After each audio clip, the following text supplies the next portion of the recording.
Bonjour à tous, j'espère que tout le monde va bien. Bienvenue sur le plateau de Bissobajeune. Je suis ravie de vous retrouver pour ce nouvel épisode de Bissobajeune. Comme vous le savez, Bissobajeune, c'est une plateforme pour nous jeunes Congolais. Vous avez plein de choses à nous dire et c'est ici que ça doit se passer.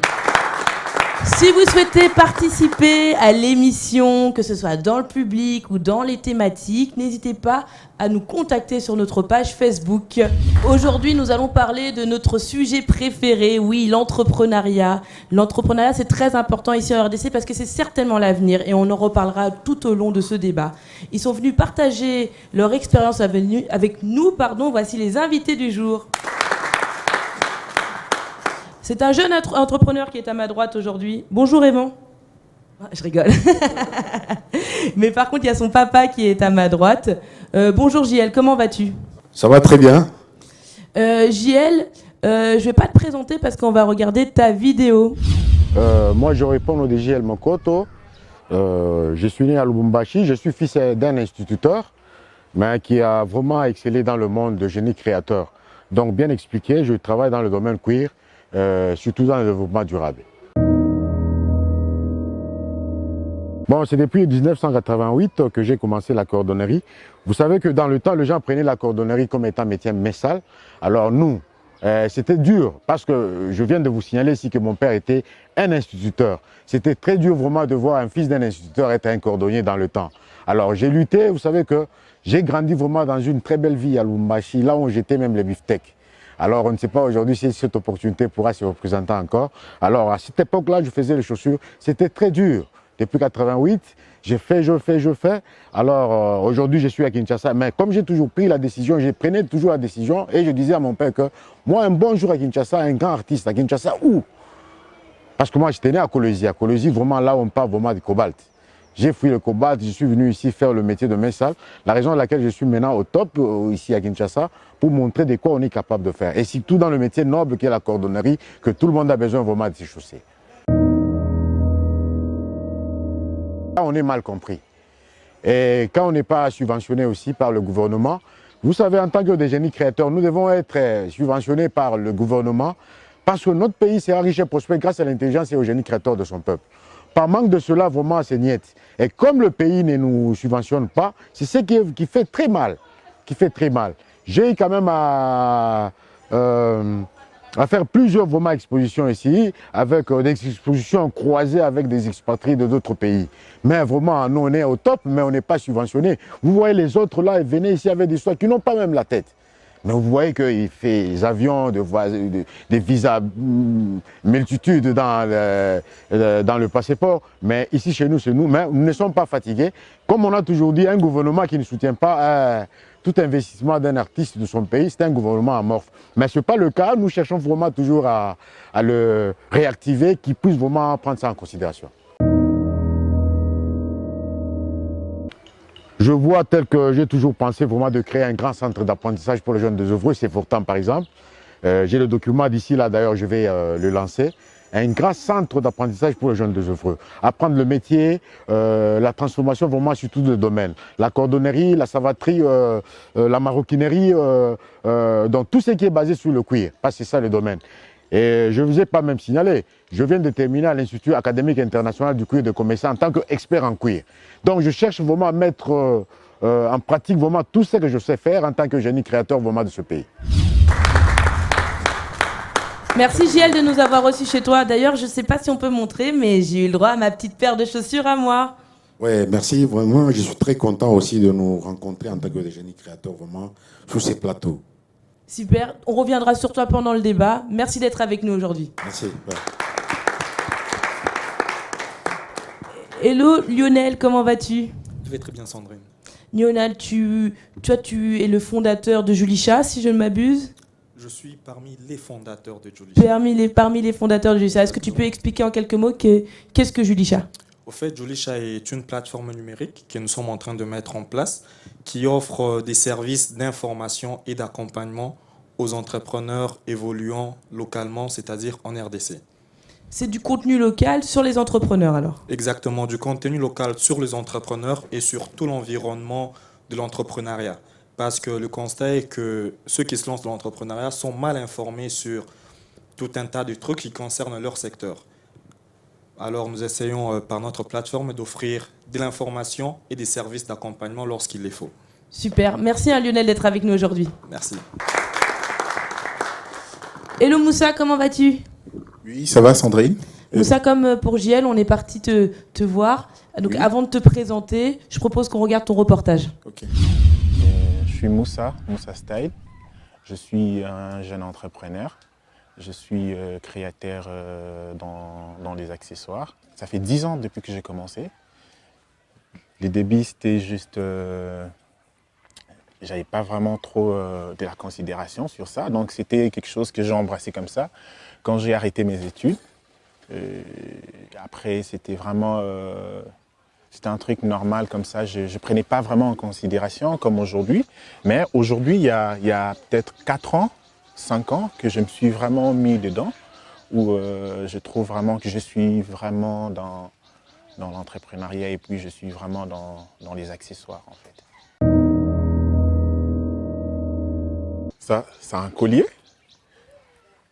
et j'ai nommé ces colliers Bolingo. Et à part les colliers, j'ai aussi des boucles d'oreilles qui s'appellent Bolingo en fait. Les colliers Bolingo ici, pour moi, je me dis, quand il y a plus l'amour, on est fort en fait. Quand vous observez mes colliers ici, si vous observez les colliers, vous allez voir qu'il y a d'autres qui sont petits et il y a d'autres qui sont grands. Mais ils sont ensemble.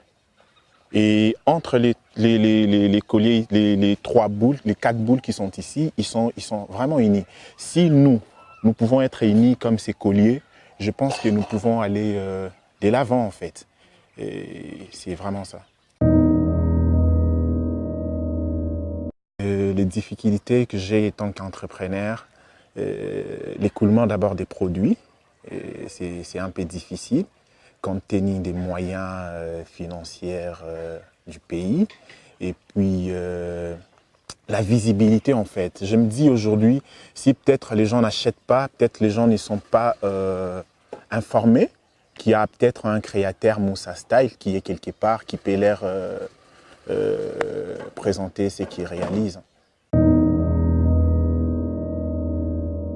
J'avais rencontré une dame, ça date pas de longtemps. En fait, dans les accessoires, ça fait pas 1 an depuis que je suis dans les accessoires.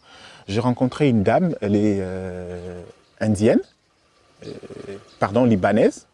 Quand on s'est rencontrés, elle avait besoin des accessoires. En fait, j'exposais déjà d'autres trucs, d'autres accessoires dans sa boutique. Et elle m'a posé une question, Moussa, j'aimerais avoir des accessoires et tout. Est-ce que tu peux m'en faire? À cette époque, je n'avais pas encore commencé. J'ai essayé, comme on dit, j'ai essayé pour la toute première fois. J'ai pas pu, j'ai laissé tomber. Et la dame était à Paris. Elle m'a rappelé pour me dire non Moussa, mais c'est comment, il faut que tu me crées des trucs, je dois exposer dans la boutique. Et après, je me suis lancé. Donc, c'est vraiment une cliente qui m'a poussé à faire les accessoires. C'est quelque chose que je ne faisais pas en fait. Et j'ai pris le temps. Après, en fin de compte, je me suis approprié quoi. Je me suis approprié et j'avance maintenant dans les accessoires. Oui, la visibilité, c'est que je rencontre comme difficulté. Je n'ai pas un point de vente. C'est déjà c'est déjà une des difficultés que je rencontre. Oui, c'est fait plus de bouche à l'oreille. Il y a des amis qui achètent, qui vont aller parler aux autres. Si peut-être je pourrais avoir un endroit pour exposer ou bien présenter peut-être mes produits dans des émissions, je pense que ça sera un moyen pour moi de promouvoir ce que je fais. Les rêves les plus cachés, les plus grands que j'ai aujourd'hui, c'est que j'expose un jour ce que je fais à l'international. Et précisément à Paris. Je sais que les gens vont me poser la question, parce que les gens me posent toujours cette question, pourquoi Paris? Pour moi, Paris, c'est l'univers de la mode en fait. C'est les paradis de la mode. Donc si j'exposais un jour à Paris, ça sera un grand plaisir pour moi. Ah, Paris, Moussa, Paris. C'est ton rêve alors? Oui, bon, les rêves, il est grand en fait. Bon, étant que créateur, les plus grands rêves, c'est d'exposer à Paris. Mais les plus grands rêves que j'ai étant qu'un être humain et étant qu'un créateur, de former aussi d'autres personnes. Parce qu'aujourd'hui, Il y a des jeunes qui traînent à la rue, qui manquent à faire. Si aujourd'hui Moussa peut avoir un endroit bien où il pourra peut-être recruter des jeunes, apprendre ce que moi je fais, je pense que ça sera aussi bien pour moi. Ce serait incroyable. Comme tu parlais dans ton collier, si on s'unit tous, eh ben, je pense qu'on va pouvoir tous avancer progressivement, quoi. Oui, c'est comme je disais dans les colliers. Les colliers, vraiment, c'est quelque chose qui m'inspire même moi-même, en fait. Parce que quand vous regardez bien les colliers, vous trouverez d'autres petits, d'autres moyens et d'autres grands, mais ils sont unis, en fait. C'est quelque chose que je trouve que nous manquons, nous, les Congolais, en fait. Si aujourd'hui, nous, les Congolais, nous pouvons nous mettre ensemble, les grands, les petits, les moyens, unis ensemble, je pense que nous pouvons aller de l'avant, en fait. Merci Moussa d'être avec nous aujourd'hui. Merci Sandrine. Monsieur Armand-Yave, bonjour. Oui, bonjour madame. Est-ce que vous pouvez vous présenter? Je vous laisse vous présenter. Ok, moi c'est Armand Yave, je suis conseiller socioculturel du président de la République. Merci beaucoup Armand d'avoir accepté d'être avec nous. Vraiment, je vous remercie parce que vous nous avez pas fait galérer pour vous avoir, et ça c'est hyper important. C'est important de savoir que les jeunes entrepreneurs peuvent avoir accès aussi facilement à un conseiller. Et voilà, merci beaucoup d'être avec nous. Et je voudrais savoir pourquoi vous avez accepté cette invitation. Non, mais j'ai accepté l'invitation parce que, en fait, moi, j'encourage tout ce qui se fait au nom de la jeunesse. Et j'ai remarqué que Bisso était une plateforme qui réunissait les jeunes pour leur promotion. Et moi, il est de mon devoir de venir vous écouter, vous encourager et réfléchir avec vous afin que nous puissions ensemble trouver des solutions pour le financement et booster l'entrepreneuriat des jeunes. Super, merci en tout cas. Merci beaucoup. Et évidemment, comme chaque semaine, il a mis son plus beau t-shirt offert par Moussa. Je vous présente Bob. Le petit Bob, pardon. Bob, ça va? Oui, ça va très bien, Sandrine, et toi? Oui, ça va. J'ai mis les boucles d'oreilles de Bob et les chaussures de JL. Moi, je suis à fond dans la visibilité aujourd'hui. Les boucles d'oreilles de Bob. Ah, pardon, Moussa. Je rêve que tu m'offres des boucles d'oreilles, apparemment. Peut-être que je serai créateur de boucles d'oreilles bientôt. C'est une prophétie. En tout cas, ça fait plaisir d'être là. Tu sais, c'est beaucoup de découvertes, beaucoup de bonnes choses qu'on est en train de découvrir dans ces parcours d'entrepreneuriat. Cette année, ça prend beaucoup d'ampleur et nous sommes vraiment fiers, nous, Bissoba Jeunes, de participer à cette campagne sur l'entrepreneuriat en RDC. Merci, Sandrine. Merci, Bob, d'être avec nous aujourd'hui. Merci. On va donc passer à la thématique du jour qui est quelles sont les difficultés des jeunes avec l'entrepreneuriat. Bob, quels sont les facteurs qui permettent de réussir en tant qu'entrepreneur? Ok, je rappelle juste que Bob est un étudiant et que lui, ce n'est pas un jeune entrepreneur. Donc, c'est vraiment selon lui avant que je m'attaque aux vrais entrepreneurs, quoi. Ok. Selon moi, je partirai d'abord du concept de l'état où on s'y trouve, les lieux où tu habites ou là où tu vis. Ici, on est en DC. Moi, je pense que pour être tous ces critères pour te permettre d'être un bon entrepreneur, c'est d'abord la vision.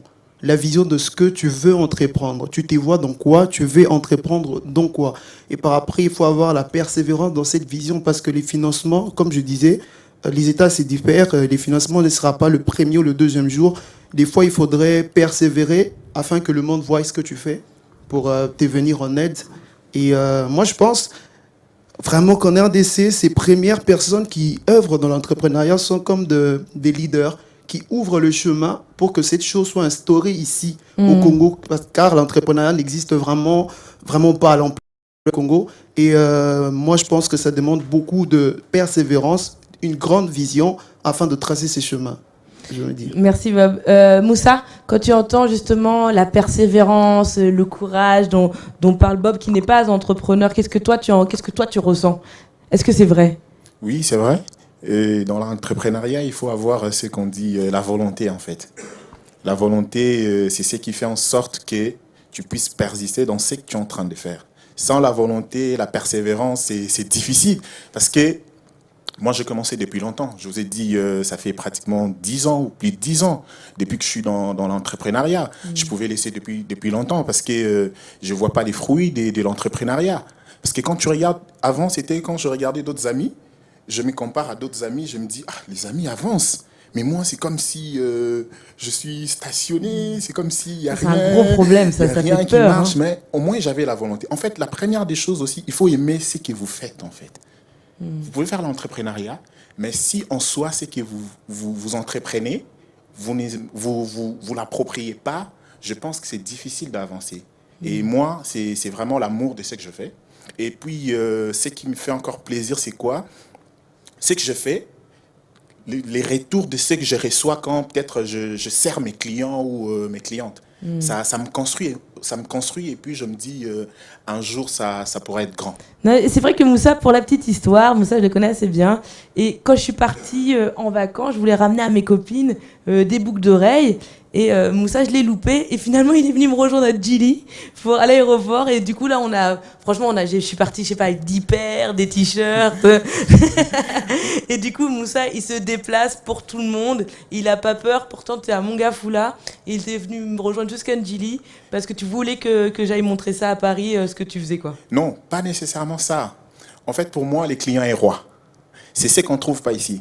Excusez-moi de parler un peu de ça, parce que ça nous arrive tous. Il y a des fois, vous montez dans un taxi où les chauffeurs que vous devez payer les courses, ils ne vous répondent pas bien, en fait. Moi, ça me dérange. Moi, étant que... C'est très dérangeant, ouais. Ça me dérange, en fait. Moi, étant que créateur et étant que jeune, je trouve tout ça ne passe pas chez moi, en fait. Et puis moi, je me dis, les clients est roi.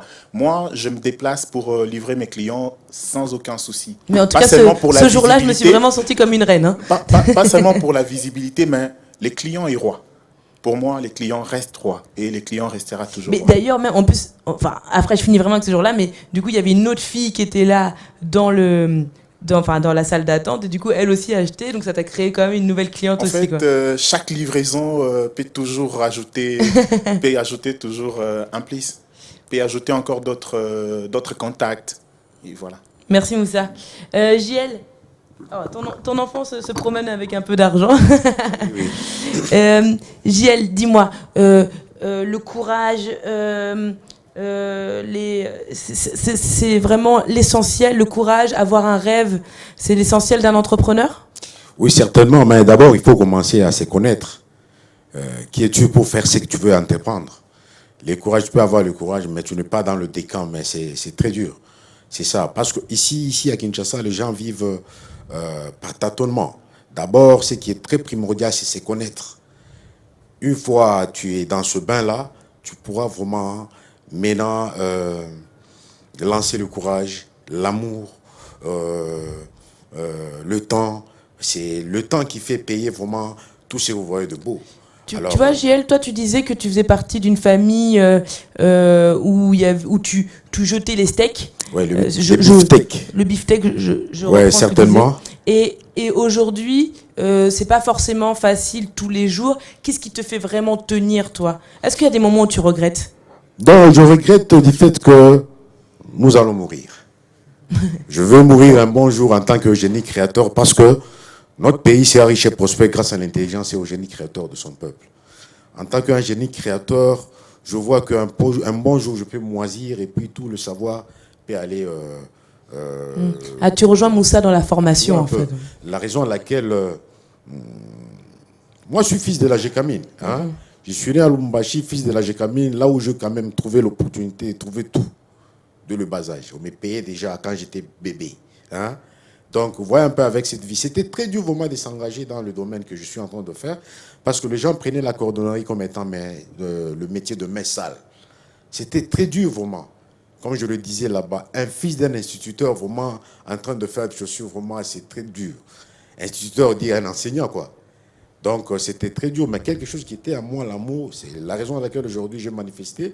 Je suis au top à Kinshasa, je suis en train de convaincre et je cherche toujours à convaincre. Et surtout, comme j'ai trouvé l'opportunité d'être ensemble avec les conseillers du président en matière culturelle, vraiment, je sais que nous avons trouvé vraiment une coulisse vraiment pour la prospérité. Vraiment. Il est totalement à ta disposition, en plus, il me l'a dit. Certainement, certainement. Et toi, Lionel, quand tu entends parler justement de là, on est vraiment dans l'artisanat. Il y a un poids social aussi, du coup, quand tu viens d'une famille dite ou un peu plus intellectuelle et que tu te lances dans l'artisanat. Est-ce que toi, tu as entendu des startups qui disaient que c'était compliqué au niveau de leur famille, qu'on ne comprenait pas leur choix? Exactement. Comme l'a souligné Bob ou Moussa. Moussa tout à l'heure, l'une des difficultés des entrepreneurs, c'est la compréhension. On n'est pas compris dans son propre environnement, on n'est pas compris par le système, parce que la société ne comprend pas forcément tous ces processus disruptifs que les entrepreneurs apportent. Et c'est très difficile pour pouvoir prospérer lorsqu'on n'est pas compris. Et la compréhension est quelque chose de très primordial, surtout dans le génie créatif. Lorsqu'on est créatif, innovant, on apporte des choses qui n'existaient pas forcément avant. Et on a du mal à accepter cela lorsqu'on ne l'a pas connu avant. Et c'est très important, justement, que l'entrepreneur puisse être persévérant et puisse déjà lui-même croire en lui-même et donner de la valeur à ce qu'il fait pour pouvoir, justement, arriver à convaincre les autres et à les aider à comprendre ce qu'il fait. Ok. Merci à Lionel. Armand, des fois, vous n'avez pas l'impression qu'on vient vous parler que pour se plaindre. Justement, je ne sais pas, parce que les startups, la startup, l'entrepreneuriat, c'est avant tout un rêve, une vision, un besoin qu'on veut réussir. Et puis, par moments, j'entends beaucoup il n'y a pas assez de financement. Et puis, quand on est dans des conférences pour l'entrepreneuriat, des grands qui nous disent non, mais il n'y a pas besoin de financement pour avancer, il faut marcher, enfin voilà. Et une fois qu'on a marché tout ça, et ben finalement il y a plein de startups qui s'écroulent. Est-ce que les startupeurs se plaignent beaucoup, ou est-ce que vraiment il y a une faille de ce côté-là au niveau des financements? Ok, merci déjà. Non, mais en fait, avant de répondre à votre question, je suis content des explications de certains entrepreneurs. Oui, effectivement, aujourd'hui, les startups et les entrepreneurs se plaignent beaucoup.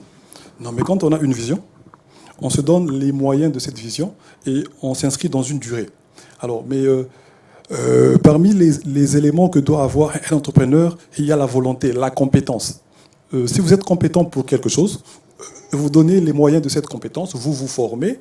À ce moment-là aussi, l'État intervient. Alors, chaque jour, nous croisons des jeunes qui se plaignent en disant, voilà, l'État ne considère pas ce qu'on fait, l'État... Non, mais je pense qu'il y a un problème d'information. Effectivement, l'État a le devoir d'encourager, d'encadrer cela. Alors, pour répondre à M. Moussa, aujourd'hui, on a même un ministère qui s'occupe de la formation professionnelle, arts et métiers. Donc, ça veut dire que quelque part, l'État a pris conscience de l'artisanat. L'État se dit qu'il faut donner beaucoup de caractère et beaucoup d'importance à cela. Il faut bien orienter cela et il faut donner des moyens aux artisans. Il faut donner des moyens aux artistes. Alors, et c'est pour ça aussi qu'il y a des incubateurs. Donc, on vous réunit quelque part, il y a une formation, il y a une mise à niveau, et puis après, l'État vient donner quelque chose. Mais très souvent, les jeunes qui se plaignent ne sont pas en mesure de proposer un plan. C'est bien, bon, vous avez besoin d'un financement, mais amener un plan de financement, ok, moi j'ai un projet que je chiffrais à autant, c'est pour faire ça, ça, ça, ça, et j'aimerais que l'État m'accompagne. Mais très souvent, ce sont des jeunes qui viennent, qui n'ont rien, et qui voudraient que l'État soit le capital zéro de leur entrepreneuriat. Non, c'est pas ça. Et est-ce qu'aujourd'hui, il y a des incubateurs de l'État qui sont mis en place ou en prévision d'être mis en place? Oui, en prévision, et non, mais il y a aussi certains incubateurs que le ministère de PME a mis en place. Et puis aussi, on travaille aussi... c'est possible de les citer, le ministère de... Oui, mais il y a JM Loto aussi qui est... Des PME dirigées par Bienvenue Liota. D'ailleurs, il y a de cela 4 jours, si c'est une semaine qu'on vient d'inaugurer notre incubateur en bas de Royal sur le boulevard. Donc, c'est notre incubateur là a une capacité d'une production de 300 paires de chaussures par jour. Okay. Donc, nous l'avons lancé la semaine passée. Là, on aura récupéré tous les cordonniers, les savatiers qui traînent dans la cité, le mettre au niveau et puis les subventionner. Donc là, vous allez prendre des jeunes de partout qui peuvent, ou l'information Premièrement, d'abord, on commence avec ceux-là qui avaient déjà des cordonneries.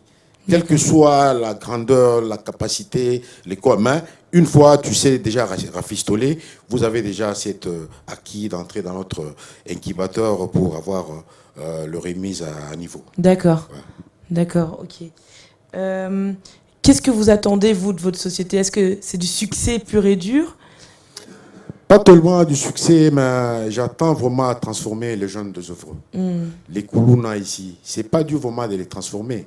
On parle aujourd'hui des Koulouna, des quoi. C'est parce qu'il manque quoi à mettre,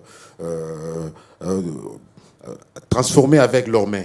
Parce que la plupart de tous ces gens-là, ce sont les mains et la tête que Dieu leur a donné, ils sont en train d'utiliser dans le mal. Mais par contre, un instrument principal, c'est l'homme avec tous les équipements complets, les mains, le bras, l'intelligence. Nous pouvons le transformer. Mais l'idéologie que nous avons vraiment... nous avons pensé à mettre dans notre incubateur, d'abord, c'est récupérer tous ces gens-là et une formation de 6 mois, donner l'utilité vraiment à tous ces gens-là. Super, super. Bob, est-ce que tu peux rappeler la définition d'un incubateur, s'il te plaît, pour ceux qui n'ont pas encore l'habitude? Nous, on est dans le monde des startups, on croit que tout le monde connaît l'incubateur. Justement, l'incubateur, en d'autres termes, appelé aussi un accélérateur de start-up, c'est un projet ou une structure qui accompagne la création et aussi les start-up.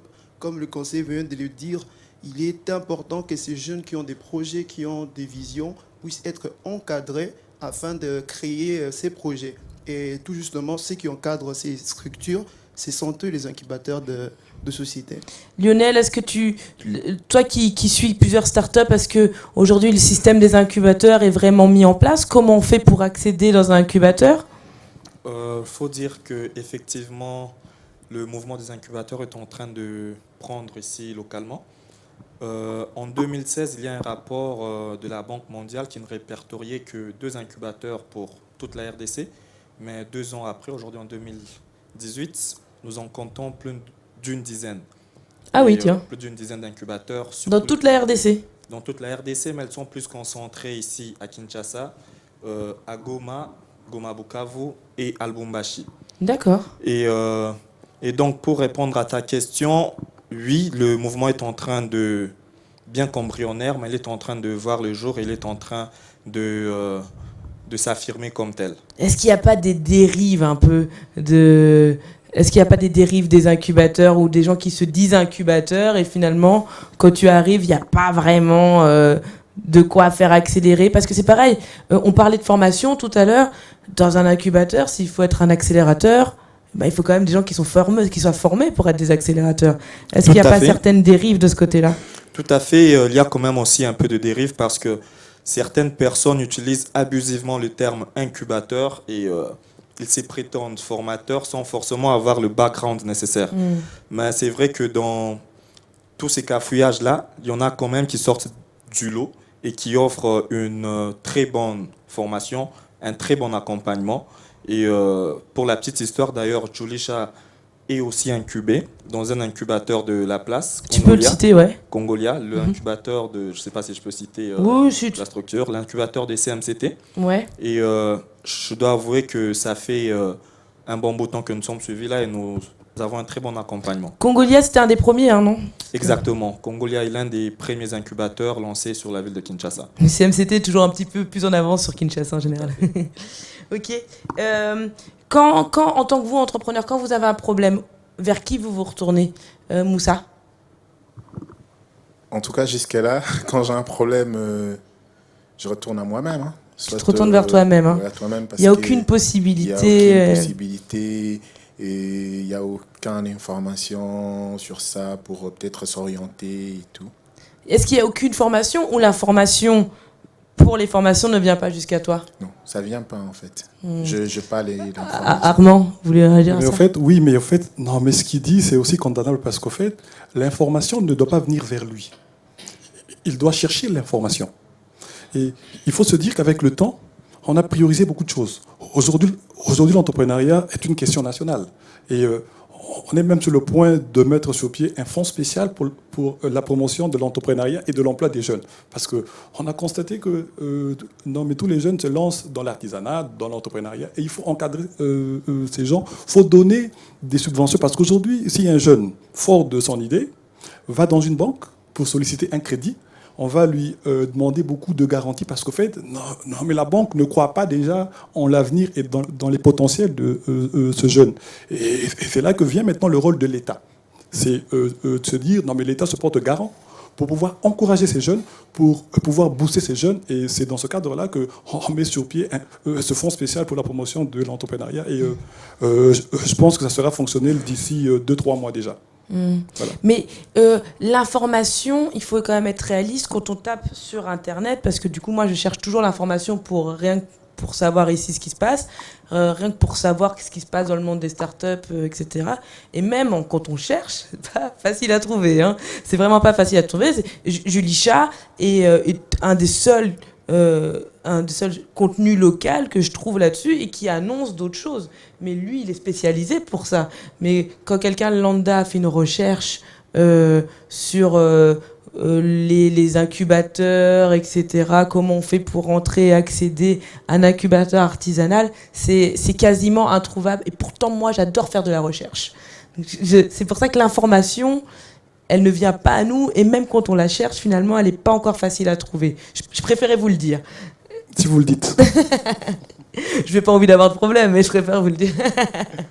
Mais je pense que Lionel, toi, tu es d'accord avec ça, l'information, même toi, tu la cherches, c'est pas... Tout à fait. D'ailleurs, c'est l'une des raisons pour lesquelles nous avons lancé Julisha, parce que à la base, je suis juriste de formation, et dans mon processus d'accompagnement de créateurs d'entreprises, beaucoup des questions alors que les porteurs des projets nous demandaient, et on constatait qu'ils n'avaient aucune information sur l'activité même dans laquelle ils voulaient se lancer. Donc nous avons senti cette nécessité de créer cette plateforme qui offrirait en amont de l'information et qui permettrait à ce que le porteur de projet puisse s'outiller en amont avec la bonne information et qu'il sache à quoi s'attendre lorsqu'il se lance dans l'entrepreneuriat. Et à la base, Julisha, c'est pour qui? Ça s'adresse à qui?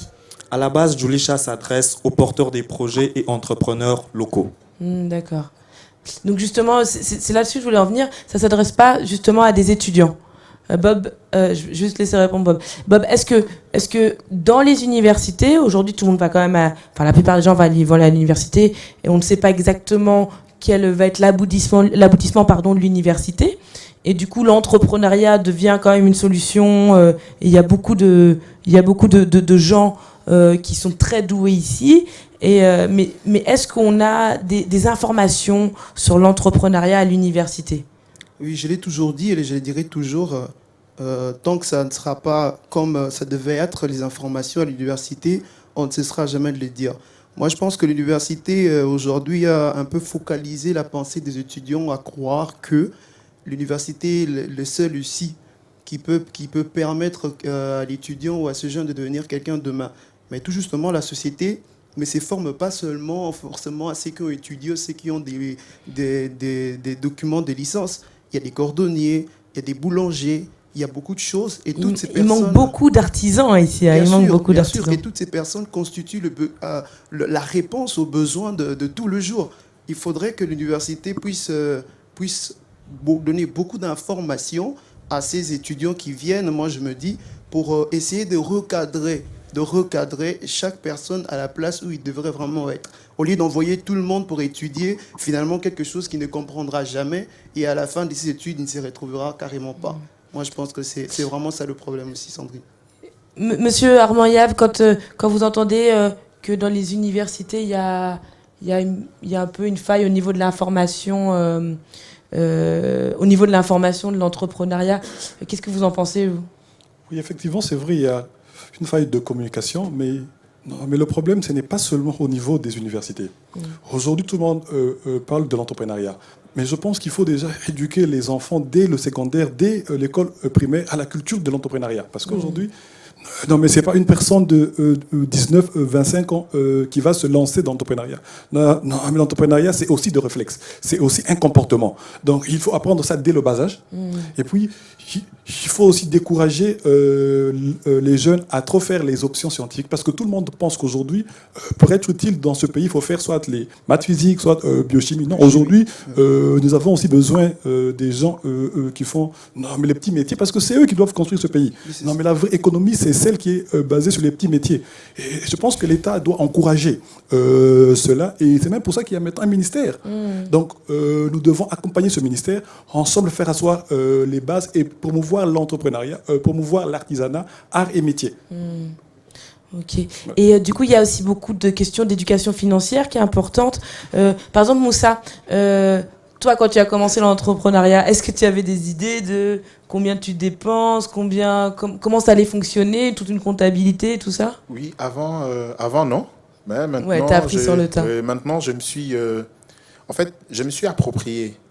À un moment, je commençais à me poser des questions. Je dois savoir ce que je gagne, ce que je dois encore investir, tout ça. À un moment, j'ai commencé vraiment à s'organiser. Donc maintenant, oui. Donc je sais combien j'ai produit, combien j'ai vendu, combien j'ai gagné, combien je dois épargner pour que demain, au cas où j'ai encore plus de commandes, ça peut encore m'aider à me booster encore. Pour terminer, je vais vous poser une dernière question avant de conclure par une promotion incroyable de chacun. Est-ce que vous pensez qu'aujourd'hui, l'entrepreneuriat est l'avenir de la RDC? On va terminer par vous. On va commencer par toi, JL. Oui, certainement, vraiment, je crois que c'est cela. Parce qu'il y a quelque part, les conseillers avaient dit que décourager les enfants qui vous font de mathématiques et de quoi. Parce qu'on a constaté que dans notre pays, il n'y a pas la main-d'œuvre qualifiée. La raison à l'école, il y a beaucoup de barbares. Les gens négligent le métier qui paye vraiment donner la prospérité à notre pays. C'est par l'entrepreneuriat que nous devons être riches et prospères. Vous voyez là-bas, vous avez parlé quelque part là de la subvention. La subvention doit normalement se faire au travers les soutiens d'abord du président de la République. Le président de la République, tel qu'il est là, c'est lui-même d'abord le premier entrepreneur vraiment de ce pays. Dans ce cas, je peux dire quoi? Vous savez, une bonne politique pour émerger vraiment l'entrepreneuriat dans le pays, c'est que le président doit se mettre au four et au moulin. Il doit sillonner le pays, voir le mécanicien, le cordonnier, le menuisier, par-ci, par-là, et chercher tous ces gens-là. Vous savez, on a compris que ce sont les licenciés qui font à ce que le pays ici ne puisse pas aller de l'avant. Tous ces gens qui ne veulent pas non licenciés, comme ça. Moi, ça me fait mal parce que la plupart des licenciés, vous avez terminé dans votre licence pour aller travailler ou bien faire un cabine.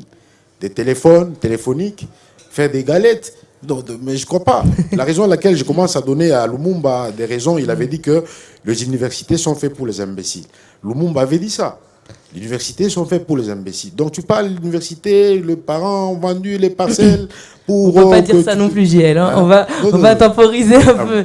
Moi, je vais être d'accord avec toi, mais je ne vais pas dire décourager. Je crois qu'il faut encourager la main-d'œuvre à ce qu'on fasse de l'artisanat, mais on n'a pas besoin de décourager les autres. On va juste encourager. Je suis désolée, on doit avancer un petit peu. Ouais. Merci. On revient sur ta promotion juste après. Ouais. Lionel, est-ce que tu penses rapidement que l'économie... que l'entrepreneuriat est l'avenir de l'économie en RDC? Pas seulement de la RDC, mais de l'Afrique en général. Parce qu'aujourd'hui, les indicateurs sont unanimes. En 2050, la population de l'Afrique aura décuplé. Et elle sera majoritairement jeune. Or, les gouvernements aujourd'hui n'ont pas forcément les moyens de créer les emplois nécessaires pour résorber toute cette jeunesse qui rentre sur le marché de l'emploi. Donc du coup, on n'a pas d'autre choix que d'accompagner tous ces jeunes à pouvoir... s'élancer dans l'entrepreneuriat, c'est prendre en charge et à créer eux-mêmes de l'emploi plutôt que d'attendre toujours que le gouvernement puisse en créer. D'accord. Donc c'est plutôt une nécessité, on n'a pas le choix, on doit forcément encourager les jeunes à entreprendre, les encadrer justement dans ces processus de création d'entreprise. Ok. Moussa?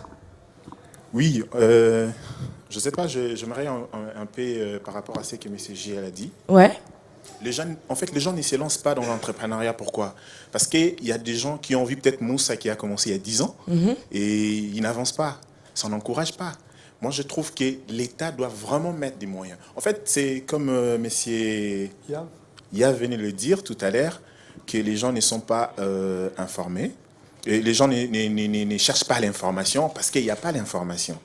Il n'y a pas vraiment l'information. Si vraiment il y avait l'information qui passait même aux médias, parce que je pense qu'aujourd'hui, les médias, ça peut permettre beaucoup de gens à avoir l'information par rapport à l'entrepreneuriat. Je pense que ça sera un module qui pourra aider tout le monde. Je crois, Moussa, que ce n'est pas que tu n'avances pas, c'est que tu n'avances pas au rythme que tu le souhaiterais, au rythme qu'on voit ailleurs. Je suis obligée de te couper. On avance un petit peu, excuse-moi, parce que on doit conclure. Monsieur Armand, Monsieur Yav, est-ce que vous pensez du coup la même question, que l'économie dépendra de la RDC dépendra de l'entrepreneuriat? Oui et non. Et effectivement, demain, l'économie du Congo demain, c'est avant tout l'entrepreneuriat, mais c'est avant tout le potentiel de la jeunesse. Donc, pour que le Congo demain prospère, donc, nous devons certes encourager l'entrepreneuriat, mais aussi mettre l'accent sur la création d'une classe moyenne et en privilégiant les arts et métiers. Donc je pense que si nous mettons l'accent sur ça, demain nous aurons un pays développé. Merci à Monsieur Yav.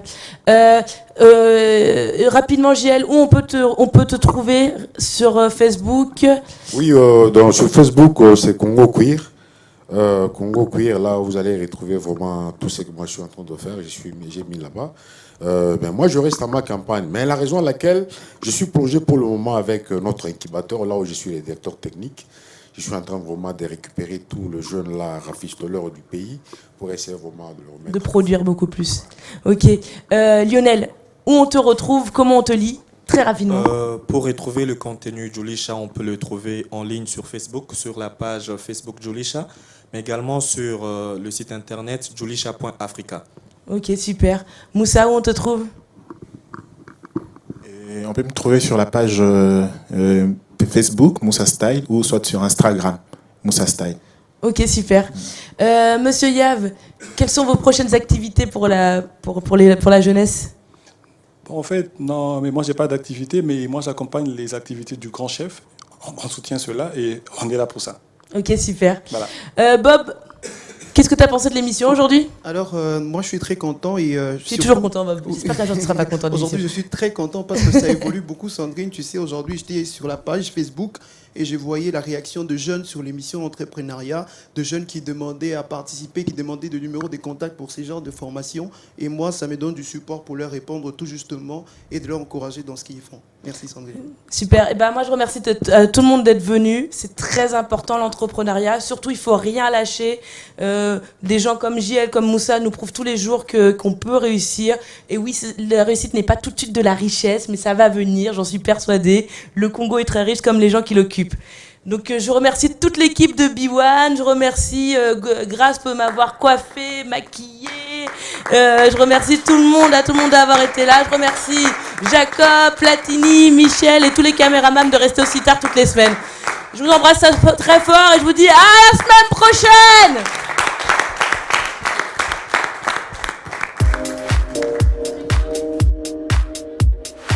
Merci à tous de nous avoir suivis. La semaine prochaine, nous nous retrouvons avec la BCDC à l'école Notre-Dame du Congo pour présenter leur jeu Éléphanto-Monnaie. Alors je vous dis à la semaine prochaine.